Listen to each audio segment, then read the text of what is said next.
irmão Paulo com oportunidade para trazer a mensagem no nome do Senhor Jesus, amém? O irmão Paulo, pode subir, Paulo. O irmão Paulo, eu já dei oportunidade para o irmão Paulo, foi uma oportunidade. Como eu dei oportunidade para os obreiros, e hoje o pastor não está aqui, achei por bem de chamar o irmão Paulo para trazer uma mensagem para nós. Vamos ficar atentos que o Senhor usa os jovens, viu, irmãos? E eu quero que todos os jovens se preparem, porque nós vamos fazer uso de todos, tá? A paz do Senhor para a igreja. Com alegria eu saúdo a igreja mais uma vez.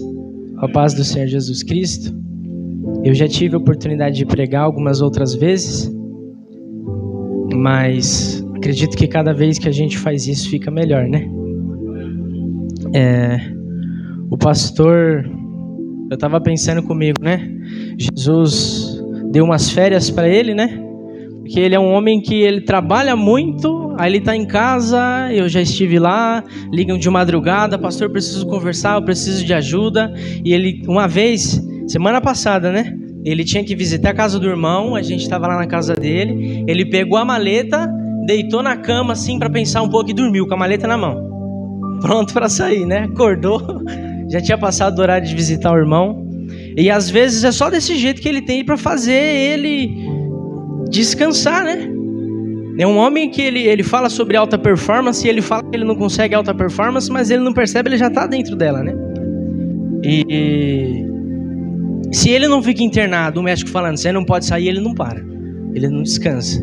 Então ele precisava descansar, a forma dele tirar férias foi no hospital, mas ele está bem, né? E já ele vai estar de volta, amém? Eu convido os irmãos a abrirem suas Bíblias no livro de Atos dos Apóstolos. Livro de Atos dos Apóstolos. Vamos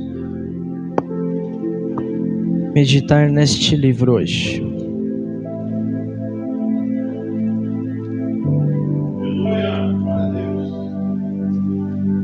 Atos capítulo 1.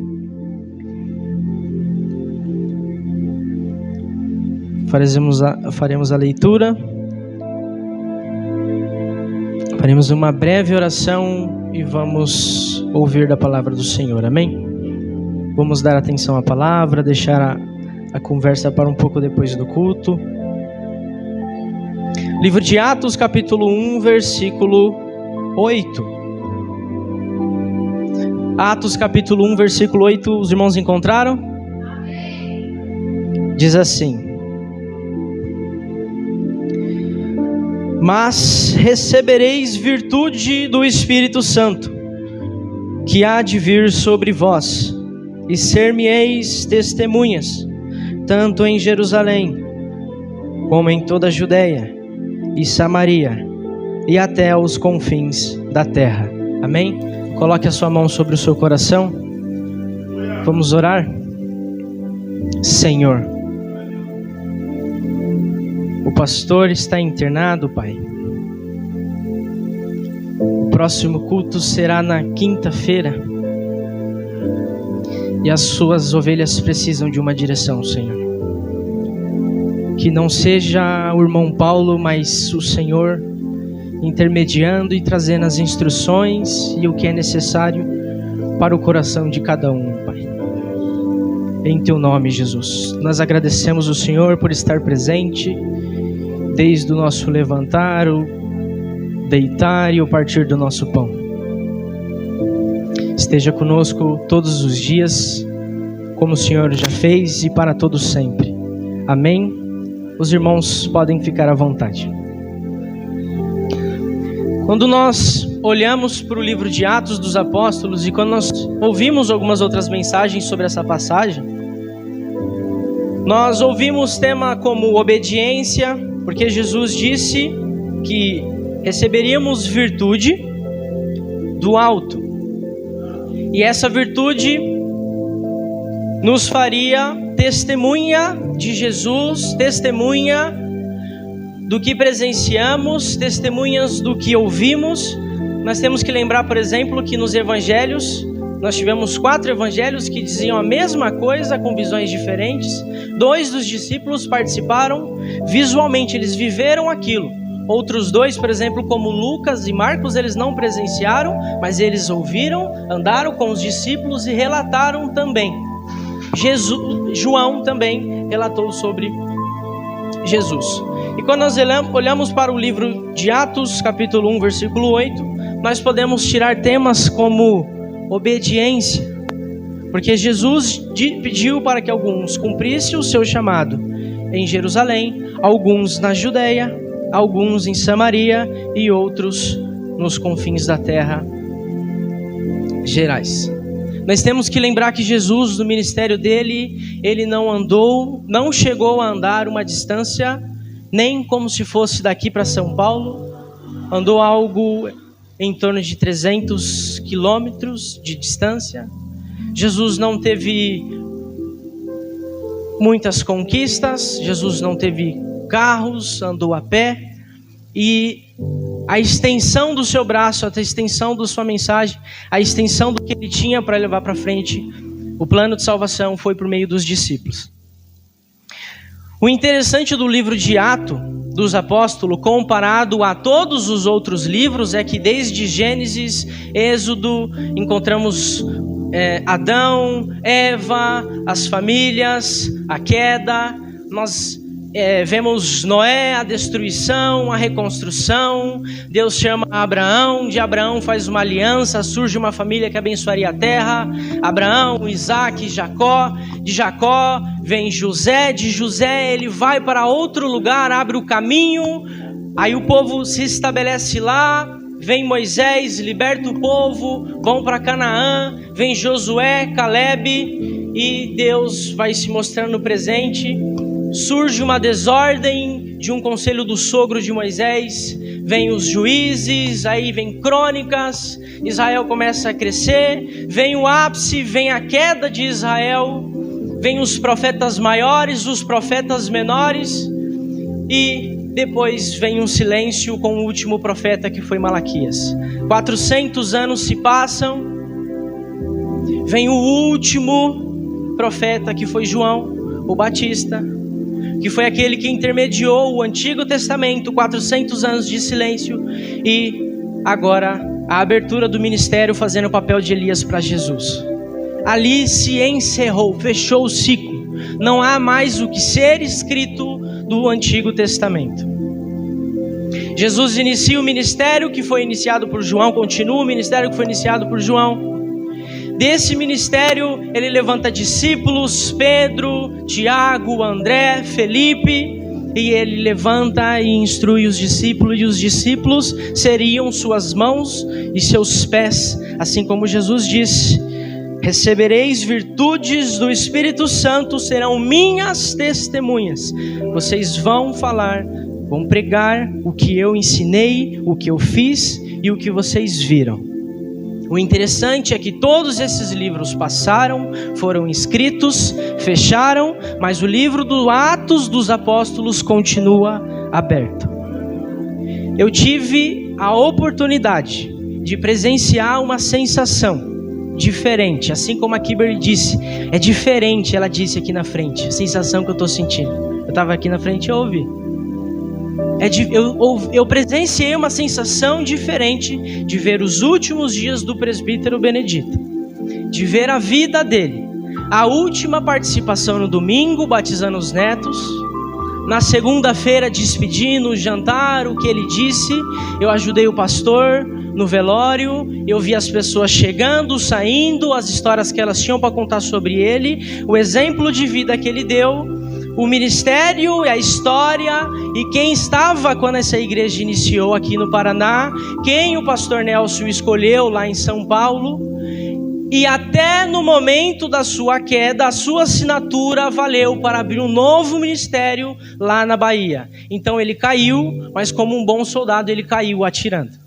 E eu pude presenciar e disse para o pastor: pastor, eu vi um ato de um apóstolo na minha frente. O livro está aberto.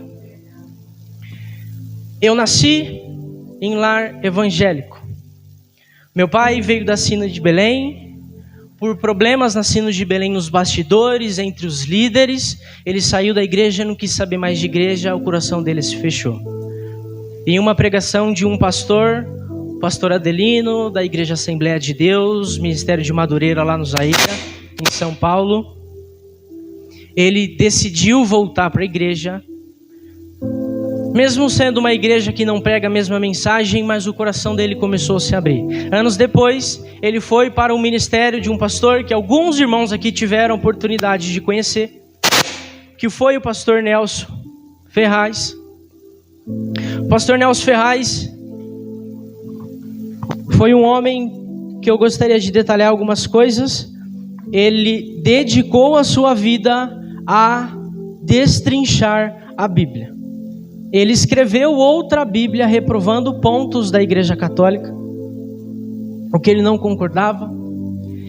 Ele procurou entender a divindade de Deus, ele se tornou um mestre, um homem que dificilmente escorregou na mensagem, saindo da Igreja Pentecostal Unida no Brasil. A Igreja Unida. Tem uma Igreja Unida aqui na esquina, está em construção, mas saiu dessa igreja e lá em São Paulo. E o pastor Nelson iniciou o seu ministério.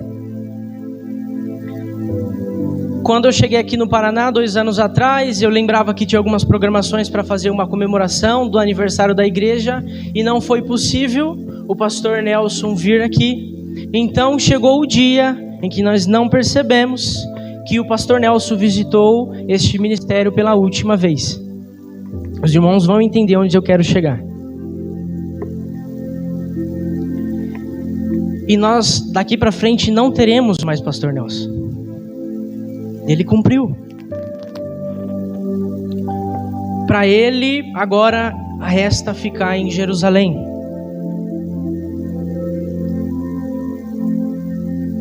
O pastor Nelson iniciou seu ministério, levantou outros pastores, e ele, como ato dos apóstolos, a igreja estava crescendo, Jesus pregou, subiu, disse que não deixaria os discípulos órfãos.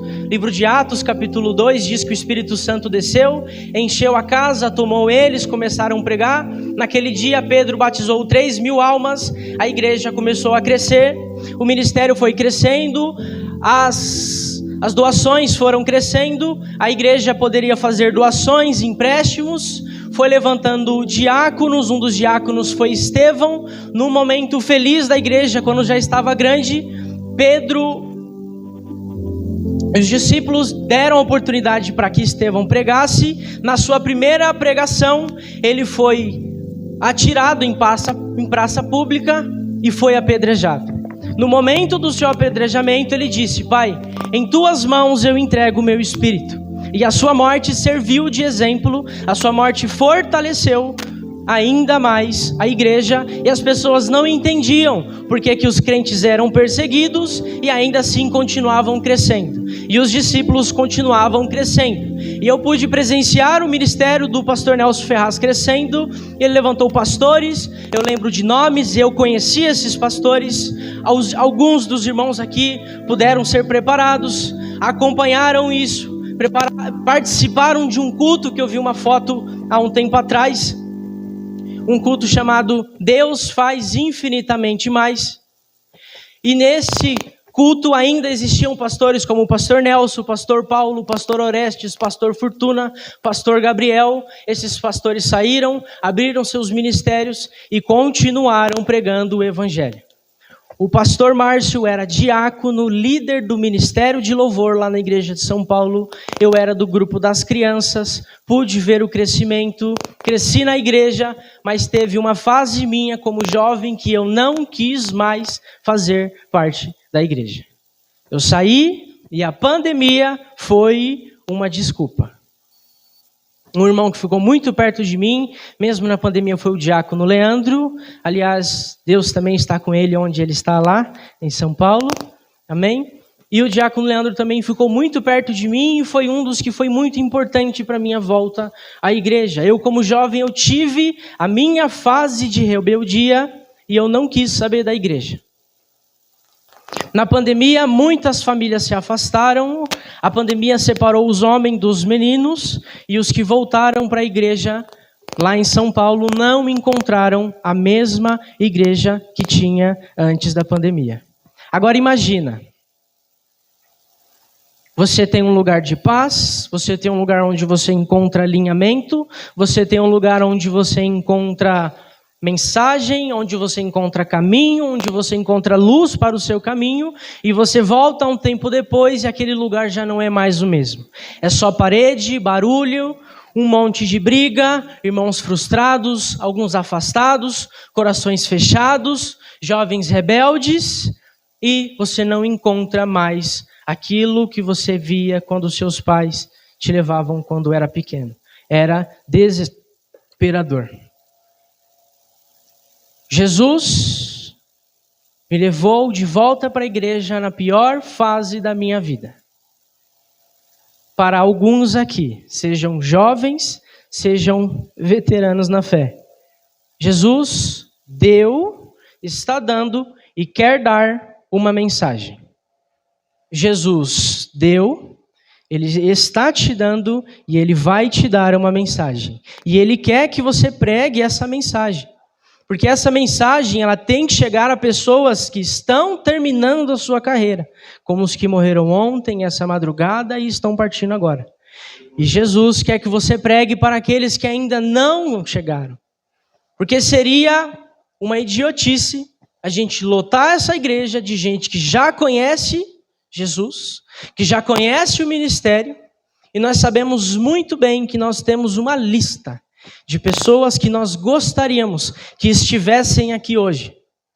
Uma lista de pessoas que nós gostaríamos que, ainda que no último segundo das suas vidas, tivessem aceitado aquilo que nós temos oportunidade de estar ouvindo agora. Jesus faz uma parábola. Ele pega uma das piores criaturas, rico e Lázaro. O rico era soberbo, o rico era arrogante, o rico ele não dividia, o rico ele não compartilhava, e Lázaro era o mendigo que foi... Os dois morreram. Lázaro comia migalhas, comia do lixo. E então, os dois morreram. Isso é uma parábola, só que a Bíblia diz que Lázaro foi para o céu e rico, que não diz o nome, foi para o inferno. No inferno, ele disse: Pai Abraão, peça para que Lázaro molhe o seu dedo e refresque a minha língua, porque aqui não dá para aguentar. E Abraão diz que ele teve o seu tempo e não dá mais para ele ser refrescado. E quando ele dizia isso, ele queria dizer que, por mais que ele rejeitava, ele sabia que durante a vida, aquele molhar o dedo era poder ouvir a palavra, que é uma oportunidade que nós ainda podemos ter. Então ele disse: então deixa que eu volte e eu avise os meus familiares. E ele diz: não, o seu tempo acabou, deixa que quem está aqui em cima vai ter o seu momento. E então ali se encerra.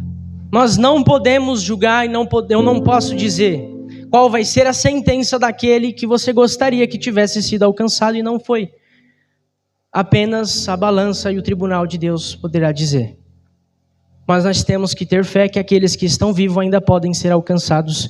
E o livro de Atos dos Apóstolos está aberto e os apóstolos estão assentados aqui essa noite. Sejam homens e mulheres. Alguém pode trazer água para mim? Então, sabendo que o livro do Atos dos Apóstolos está aberto, eu gostaria de fazer uma primeira consideração.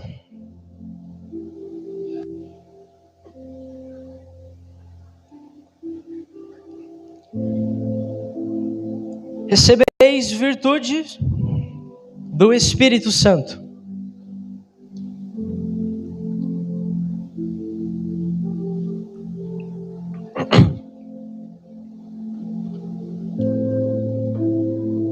Serão minhas testemunhas, tanto em Jerusalém. O que ele quis dizer em Jerusalém? Fique muito atento, é importante o que eu vou dizer. E ele vai se personalizar de acordo com cada um. indiferente, desde o Arthur, da Julie, até o irmão João, os que estão começando e os que estão encerrando no Senhor. Jerusalém, ela pode representar a sua casa. Então Jesus está dizendo que alguns aqui foram levantados como... A Bíblia diz que alguns foram levantados como profetas, uns como príncipes, outros como pastores, outros como testemunhas. O que ele quis dizer com isso? Aqueles que são profetas, eles foram levantados talvez não para juntar raiz, porque muitas das vezes um profeta ele estava aqui, semana que vem ele está lá, na outra semana ele estava em outro lugar, ele saía de lá e às vezes dormia fora, e agora o pastor não, o pastor ele tem que ficar fixo. O pastor, se ele se afasta, as ovelhas são devoradas, as ovelhas se perdem. Você quer espantar um curral, mate o pastor. Então as ovelhas precisam de um pastor. Quando a Bíblia fala de príncipes, creio eu, irmão Paulo, que príncipes ele quer dizer são aqueles que vão ajudar o ministério. Durante o ministério de Jesus, houveram pessoas que custearam financeiramente, que os profetas tinham de Deus, mas não tinham aqui na terra. E eles custeavam as carruagens, custeavam os palcos. O apóstolo Paulo teve que pagar por teatros para pregar. Eles custeavam os lugares, custeavam o cuidado das viúvas, o cuidado das irmãs. Então procure entender qual é o chamado que Deus está separando para você. Jerusalém pode ser a sua casa. Às vezes você é o único que Deus escolheu, chamou, preparou dentro da sua casa. E você será aquele que vai encaminhar a sua casa para o caminho do Senhor. Para alguns ele deu uma responsabilidade maior, e não só a sua casa, mas você também vai ganhar a sua igreja. Porque não se engane, existem irmãos que conseguem esquentar o banco toda quinta, sábado e domingo, mas não se converteram ainda. Eu nasci na igreja e não me converti quando eu estava dentro da igreja, eu me converti na pior fase da minha vida. Jesus quer te usar para ganhar os irmãos que estão na igreja. Aqueles que você conhece que vêm então com dificuldade, uma batalha espiritual tremenda. Às vezes não tem dinheiro para condução, mora longe, não tem roupa para vir para a igreja. Às vezes está preocupado com alguma situação, não tem amigos, não conhece ninguém. E você pode ser aquele que vai cumprir o ato com o espírito de um apóstolo e vai ganhar essa alma para Jesus. Ou Jerusalém pode ser a sua cidade. Claramente que para ganhar a cidade de Apucarana é difícil, mas Jesus é aquele que faz o impossível. Então dê o primeiro passo, porque se você afundar, Ele tem a mão esticada para te puxar e para te dar vida novamente. A Bíblia diz no livro de Atos, capítulo 2, versículo 46 e 47, que a igreja crescia em Jerusalém. Foi onde Jesus iniciou o seu ministério. Chamou Pedro, André e os principais discípulos que formariam discípulos. A Bíblia diz no livro de Atos, capítulo 8, versículo 1, que nem todos os discípulos saíram de Jerusalém. Então Jesus iniciou o seu ministério, ensinou pessoas, pregou para pessoas, levantou ministros, levantou discípulos que se tornariam apóstolos. Esses discípulos formaram outras pessoas começaram a trazer seus chefes, seus amigos, seus conhecidos da escola, do trabalho, da faculdade, começaram a levar para conhecer Jesus, e essas pessoas se converteram, foram batizadas, se arrependeram, mas continuaram com sua vida em Jerusalém. Nem todos serão enviados para longe. E se até aqui ficou difícil para você, tá tudo bem. Talvez seja este mesmo o seu ministério. Peça para que o Senhor ilumine, e se for isso, faça intensamente, pois os dias estão se encerrando. 10, 15, 20 anos, 30 anos, 70 anos que seja da nossa vida, não é nada. Passa muito rápido a nossa vida, né, irmão João?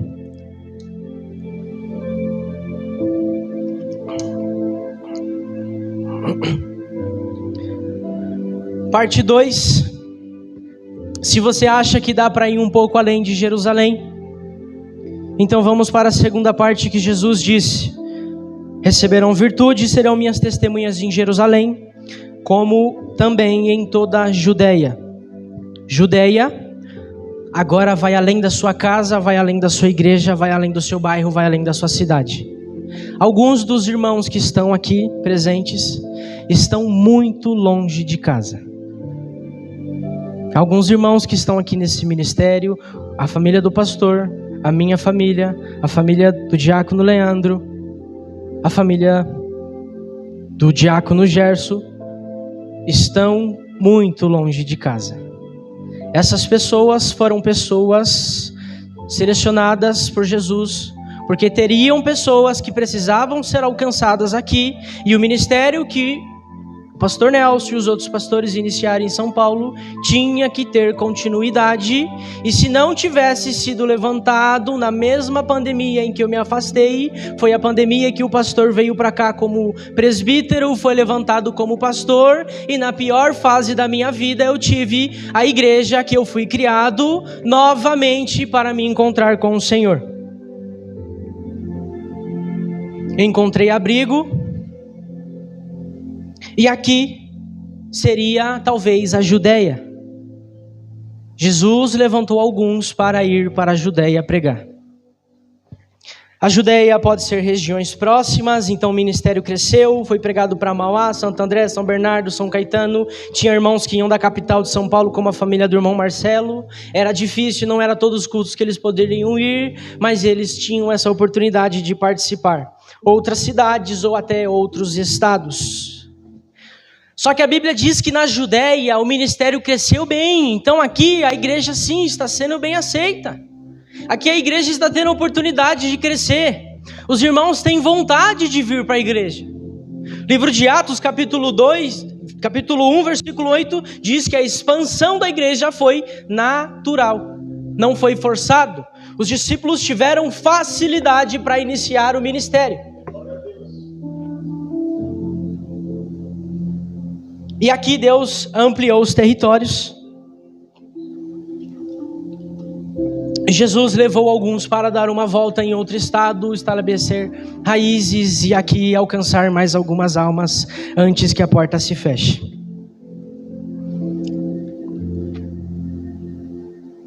Depois de citar Jerusalém e Judeia, Jesus citou a Samaria.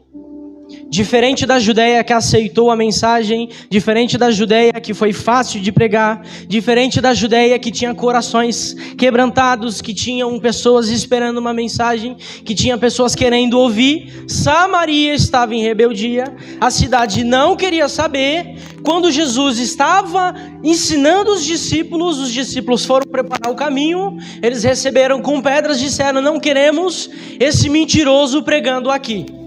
Os discípulos ficaram revoltados, Tiago e João disseram: Jesus, nós sabemos do poder que você tem, dê autoridade para a gente, para que a gente diga que caia fogo no céu e consuma essa cidade, porque essa cidade está rejeitando a salvação de Deus. E Jesus disse: não é momento para isso, vocês estão com o espírito de profetas antigos, o tempo agora é outro. Tiago e João, filhos do trovão, não precisa mais disso. Espera que vai chegar o momento de vocês pregar. E agora vem um choque, porque Samaria é um lugar que ninguém quer ir. Você realmente é de Deus? Você realmente acredita que Ele te escolheu? Você vai ter que pregar. Você vai ter que anunciar. Você tem que ser testemunha, senão você não faz parte. Se você quer ser testemunha e Ele quer você na Samaria, vai dar tudo errado na sua vida.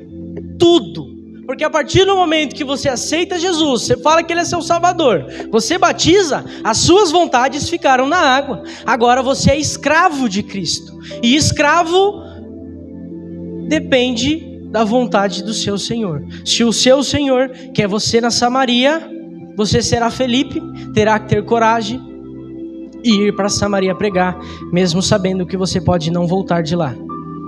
Jesus tem os seus Felipes. O livro de João, capítulo 4, versículo 4, diz que eles não poderiam desviar o caminho e era importante que eles passassem por Samaria. Assim como Jesus também quis que Paulo passasse na ilha de Malta. Então ele indo para Roma, o barco afunda, todos naufragam, mas se os planos dele não dessem errado, Malta não teria recebido a mensagem do Senhor. E Felipe pregou em Samaria, no livro de Atos, capítulo 8, versículo 5. Deus enviará a vocês também a lugares desconfortáveis. Haverão pregações que você vai pregar e as pessoas vão receber. Haverão pregações que você vai pregar e vocês serão chacotados. Vocês serão perseguidos. Vocês serão apedrejados. Vocês serão negados. Mas o papel de vocês foi cumprido porque vocês tiraram o peso de vocês, que vai ser posto nas costas de quem não fez isso no grande dia do trono branco. E essa parte não é para todos, porque Deus sabe da capacidade de cada um. É que divide os meninos dos homens. Porque não é sobre fazer o que quer, e sim fazer o que precisa ser feito. A criança faz o que ela quer, mas o homem ele faz o que tem que ser feito. E o último ponto são os confins da terra. Pedro pôde ir, voltar, pregar, acessar os judeus, acessar os ímpios. Pedro pregou o evangelho, ele se afastava da família, se afastava da esposa, se afastava da sogra que Jesus curou e voltava. O apóstolo Paulo, ele foi e não voltou mais. Então nós temos que saber que tem uns que vão e tem uns que vão e não voltam. Os confins da terra são lugares que poucas pessoas vão acessar. Imagina um funil. E o funil ele é largo lá em cima e ele é estreito na ponta. Jesus começou essa pregação na Judéia, levantou discípulos. O funil ele tem um formato de V, né? Levantou discípulos. E na parte mais alta do funil tinha muita gente, grandes multidões, precisava entrar em barcos para pregar, porque era muita gente apertando todo mundo, não conseguia ouvir. Entra no barco de Pedro, ali ele entrega a salvação, as pessoas ouvem e as pessoas são batizadas, 3.000 almas em Pentecostes. E aí os discípulos começam a crescer, vão para a Judéia, algumas pessoas também são aceitas, mas o funil começa a estreitar, vai descendo, vai para Samaria, poucos aceitam ir para Samaria pregar, mas Samaria precisa de mensagem, Samaria precisa de ajuda, Samaria tem poucas pessoas para ajudar, Samaria está sangrando e a mensagem precisa chegar lá. E alguns poucos vão para os confins da terra, que é a Alemanha, a Inglaterra, porque às vezes a igreja não tem condições de mandar, às vezes a outra família não tem condições de pagar para trazer eles para lá, mas Deus vai prosperar a igreja, porque está chegando a última hora. A igreja precisa prosperar, porque sem recursos não tem como cumprir aquilo que estava profetizado, que era chegar aos confins da terra. Então alguns foram e vão cumprir o seu ministério de profeta, alguns vão cumprir o seu ministério de pastor, alguns vão cumprir o seu ministério de príncipes, prosperando, patrocinando a obra para aqueles que estão prontos, aqueles que foram corajosos, aqueles que estiverem se preparando. No momento em que Jesus levantar, eles vão para os confins da terra. Alguns terão oportunidade de voltar e abraçar as suas famílias, e outros não poderão voltar. Eu sei que é uma palavra pesada e eu gostaria de saber quem é para poder dar um abraço. Não sei se está aqui, não sei se vai se achegar, não sei se está na live, mas a mensagem precisa ser pregada. No livro de Apocalipse diz que o evangelho será pregado a toda criatura que está na face da terra, e então virá o fim. E precisa se cumprir. A Bíblia diz que o amor de muitos se esfriariam, e é um fato a gente entender, olhar para a gente mesmo e analisar, e perceber que tem dia que nem parece que a gente é crente. E a gente tem que voltar a ler, olhar para o irmão, olha a fé do irmão, e a fé do irmão ajuda a gente a continuar. Mas vamos lembrar uma coisa, é um fato, o tempo está passando. Tem irmão que a gente viu dentro da congregação, tocava bem, cantava bem, alguns já se foram, outros se perderam pelo meio do caminho. E existem irmãos que a gente gosta muito, que a gente não vai ver mais. A gente vai ver uma foto no WhatsApp, vai ver uma foto no Instagram. Eu posso voltar para São Paulo, ficar 1 ano lá. Tem gente que eu não vou encontrar mais. O tempo está passando. Existem pessoas, eu saí com a Sara ontem, a gente estava na Avenida Aviação, tinham poucas pessoas ali numa hamburgueria, e chegou um rapaz meio gordinho, um sorriso no rosto, dava para ver que a situação dele era simples, estava estampado na cara dele que ele precisava de uma mensagem. A gente lotar a igreja de gente que já está na outra igreja, sabe que a pessoa está cultuando, vai lá e convida para vir aqui, é uma perca de tempo e espaço.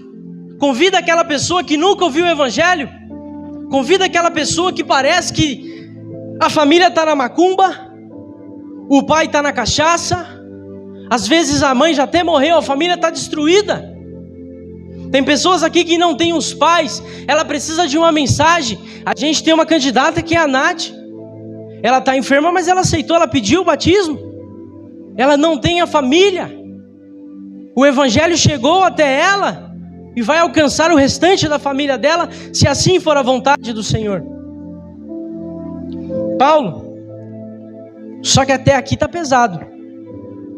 Você está falando que a gente vai se afastar? Pode ser que antes de eu voltar em São Paulo e ver a minha mãe, o meu pai, o meu avô e o meu sobrinho, pode ser que eles partam antes disso? Sim.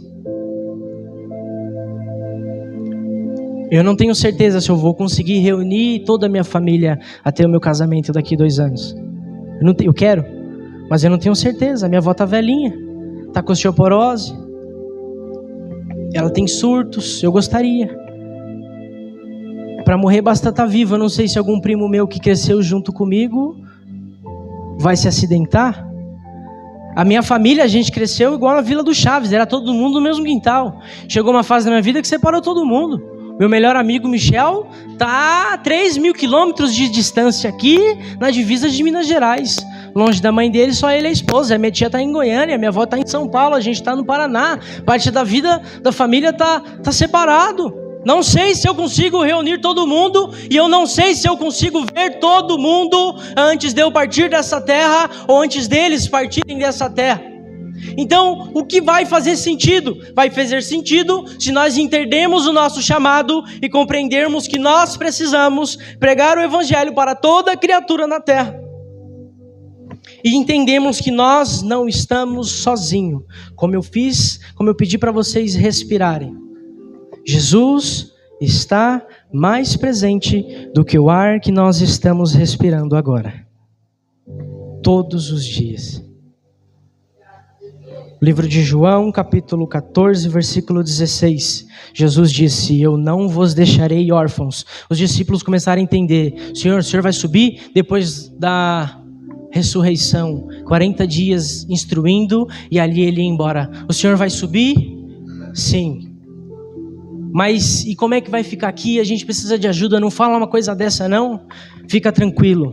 Eu subirei, rogarei o Pai, Ele vos enviará outro Consolador, e esse vai estar contigo todos os dias. E está conosco todos os dias, instruindo. Então chega um momento que às vezes você não sabe o que você vai falar. E o apóstolo Paulo, em várias passagens, diz que nós andamos por fé. Livro de Atos, capítulo 2, cumpriu o que Jesus prometeu, enviou o Consolador, e todos foram cheios do Espírito Santo. Livro de Romanos, capítulo 8, versículo 26, diz que o Espírito Santo nos ajuda nas nossas fraquezas. Moisés disse para o Senhor: Senhor, não tem como libertar o povo, eu mal falo com o homem. O Senhor diz: quem você acha que fez a fala? Quem você acha que fez a sua boca? Josué disse: Senhor, mas eu não sou como Moisés. Seja forte e corajoso, que eu estou contigo todos os dias. Gideão, o que você está fazendo aí? Senhor, estou cansado de ser assolado pelos meus inimigos. Vim esmagar o trigo no lagar. É essa coragem que eu quero, e você vai ser usado para libertar o meu povo. Todos os homens foram levantados em meio dificuldade. Mais presente que o ar, Ele é a nossa força, o nosso sustento, e Ele nos capacita. Livro de Colossenses capítulo 1, versículo 13. Ele nos libertou do império das trevas. Livro de 2 Coríntios capítulo 4, versículo 4. O inimigo cega os nossos caminhos para que nós não possamos entender o nosso chamado, para que nós não possamos entender para que lado Jesus quer nos levar. Nós poderíamos estar cegos e não entender que Jesus queria algumas famílias aqui para que outras famílias fossem alcançadas e estivéssemos todos em rebeldia lá em São Paulo. Mas o Senhor abriu os nossos olhos e não se cumpriu, segundo os Coríntios, que o inimigo cega os nossos olhos. Isso não aconteceu. Não sei se os irmãos viram nos últimos dias agora, repercutiu muito nas redes sociais, um macaquinho estava sendo espancado, o pai e a mãe dele estavam sendo apedrejados, estava passando por algumas dificuldades e doenças e morreram. E o filhotinho do macaquinho era pequeno. E aí deram uma pelúcia para ele, para acolher ele. E aí, nem as mães, nem os filhotes, nem os machos, nem ninguém aceitou aquele macaquinho. Ele era o único na contramão de todos. Ele estava recebendo pancada, ele tentava abraçar um, tomava uns cascudos, tomava um soco, eles pegavam e batiam nele, e na hora que ele começava a apanhar, ele procurava o que ele tinha de valioso, ele achava o pelúcia dele, saía arrastando o pelúcia dele e ia levando para o canto que ele tinha segurança. Você tem o seu lugar de segurança, você sabe onde é o seu lugar seguro, você sabe que tem coisas que são valiosas para você agora, porque Jesus está querendo mostrar que o que é valioso para você, o seu pelúcia, são aquelas almas que precisam ser alcançadas, e quando você tiver a oportunidade, mesmo que levando pancada, você pega o que é valioso, leva para o Senhor e fala: Senhor, aqui eu trouxe mais uma alma. E no livro de Lucas capítulo 15, versículo 7, diz que todas as vezes que você fizer isso, haverá alegria no céu, porque é mais uma alma que se arrependeu e alcançou a graça. E Jesus envia os seus anjos, porque ele diz: a irmã Lúcia está orando, o presbítero está lutando, a Marina está aguentando, e a luta está espiritual. Desce lá Rafael, desce lá Miguel, e peleja, derruba 3, 4, porque as portas do inferno não vão prevalecer contra a igreja. Glória a Deus, aleluia.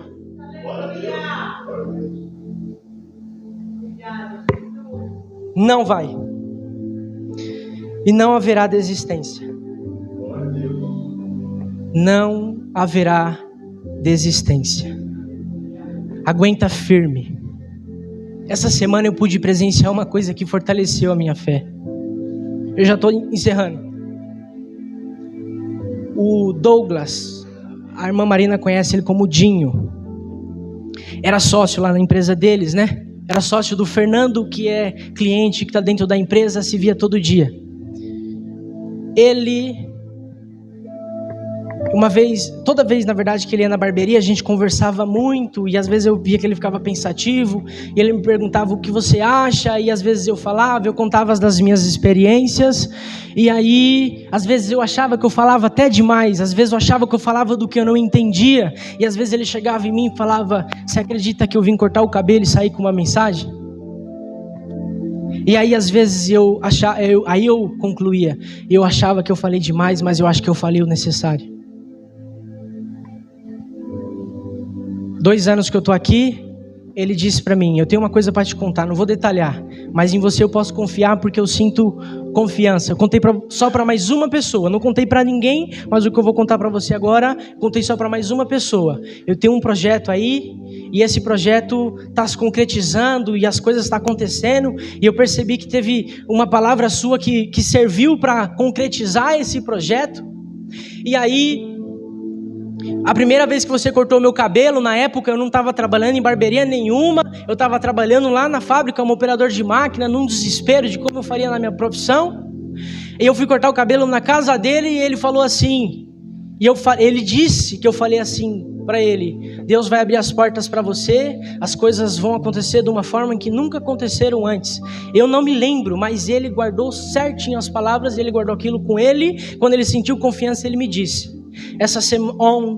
hoje é domingo, ontem ele foi para os Estados Unidos, um processo de 28 anos que a esposa dele saiu, e isso foi suficiente para eles realizarem os sonhos. Eles passaram 8 anos passando Londrina sem condições, sem dinheiro, parava o carro e ficava vendo os aviões subindo e descendo no aeroporto de Londrina. É aquela família, creio eu, que servirá de caminho para aquele que vai ultrapassar Jerusalém, vai ultrapassar Judeia, vai ultrapassar Samaria, e ele já alcançou confins da terra, e por ele uma ponte, um caminho pode ter sido aberto. No mesmo momento, a Sara está trabalhando comigo, é testemunha. Também tinha um outro amigo que estava ouvindo aquilo, e ele falou: eu vou te falar. Ele vai lá, senta na barbearia, toma água, conversa, sai, às vezes volta de novo, está passando uma fase difícil. Ele fala: tem hora que eu venho aqui, o Paulo parece que ele nem sabe, eu não falo para ele. Eu venho aqui, ele fala o que eu preciso ouvir e eu volto e dá certo. Às vezes eu me sinto afastado de Deus, eu venho atrás dele. Eu olho para mim no espelho, eu não me vejo crente. Dá vontade de desistir, mas não desista. Porque pode parecer que não, mas você já virou referência. Se você desiste, você arrasta outros. Às vezes demora 2 anos para concluir alguma coisa que você acha que é exagero e não é. Então confia que o Senhor está trabalhando. Ele deu um chamado para cada um. Ele quer que sejamos fortes e corajosos. E eu concluo com uma pergunta.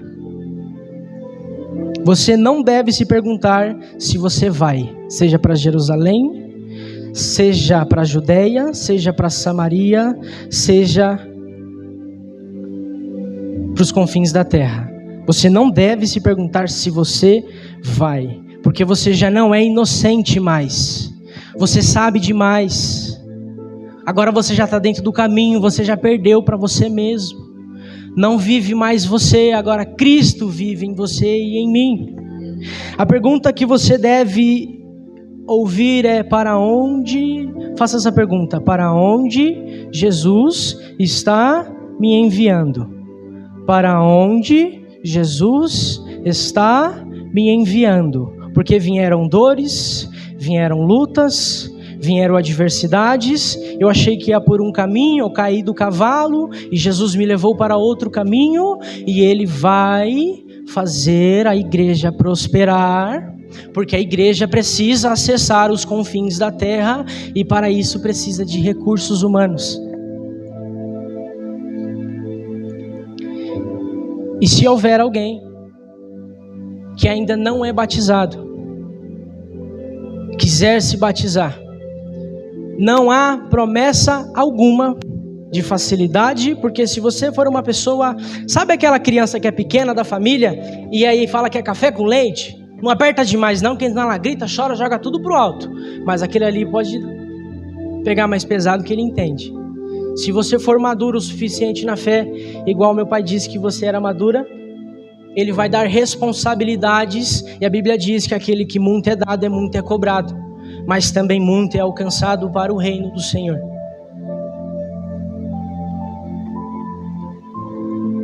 E houver alguém que gostaria de entrar para este exército, levante a mão, dê um sinal, venha aqui à frente. Ainda não recebeu o nome, quiser se batizar e se sentir de durante a semana conversar com alguém, chegar no final do culto a um presbítero, também faça isso, pois a última hora está se encerrando, as profecias uma a uma se cumprem e Jesus está voltando. Amém? Eu agradeço a minha oportunidade, presbítero. As palmas vão para o Senhor. Uma ótima semana para os irmãos. Deus abençoe. E se pergunte, não se você faz parte, mas para onde Jesus está te levando. Amém? Aleluia, Jesus.